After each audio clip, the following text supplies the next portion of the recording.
અમદાવાદમાં મતદાન પૂર્ણ થતા ત્યારબાદ ઈવીએમ સ્ટ્રોંગ રૂમમાં મુકાયા છે. અમદાવાદમાં 2 જગ્યાએ મતગણતરી થવાની છે. અમદાવાદ પૂર્વની મતગણતરી એલડી એન્જિનિયરિંગ કોલેજ ખાતે થશે.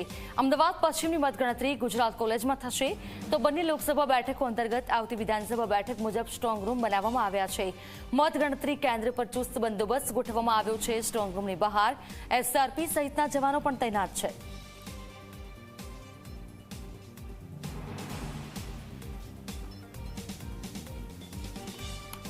મતદાન પૂર્ણ થઈ ચૂક્યું છે અને તમામ ઈવીએમ જે રીતે સ્ટ્રોંગ રૂમમાં એટલે કે મતગણતરી કેન્દ્ર ઉપર લાવી દેવામાં આવે છે તે બાદ આપ જોઈ શકો છો અમદાવાદ શહેરની અમદાવાદ પૂર્વ બેઠકનું આ મતગણતરી કેન્દ્ર એટલે કે એલડી એન્જિનિયરિંગ કોલેજ અને ત્યાં જુદી જુદી જે વિધાનસભા છે તે મુજબના ઈવીએમ ચુસ્ત પોલીસ બંદોબસ્ત સાથે સ્ટ્રોંગ રૂમમાં સીલ કરી દેવામાં આવ્યા છે. આપ સામેની તરફ જોઈ શકો છો કેન્દ્રીય સુરક્ષા બળના સશસ્ત્ર જવાન દિવસ રાત અહીંયા પહેરો ભરી રહ્યા છે અને મતગણતરીના દિવસે જે વ્યવસ્થા કરવાની છે તે માટેની તૈયારીઓ પણ યુદ્ધના ધોરણે શરૂ કરી દેવામાં આવી છે. આજે ફેન્સિંગ છે તે લગાવી દેવામાં આવી છે અને સતત એન્ટ્રી એક્ઝિટ ઉપર આપ જોઈ શકો છો ઉપરની તરફ સીસીટીવી છે તેના થકી મોનિટરિંગ કરવામાં આવે છે અને આ બાજુ જેટલા પણ સીસીટીવી લગાવવામાં આવ્યા છે તેની જે સ્ક્રીન છે તે પણ આપ જોઈ શકો છો જુદા જુદા એંગલ ઉપર સશસ્ત્ર પોલીસ જવાનો છે તે સતત પહેરો ભરી રહ્યા છે જેથી કરીને કોઈ પણ પ્રકારનો જે આક્ષેપ છે તે રાજકીય પાર્ટીઓ દ્વારા કરવાનો મોકો તંત્ર ઉપર ન મળે એટલે હાલ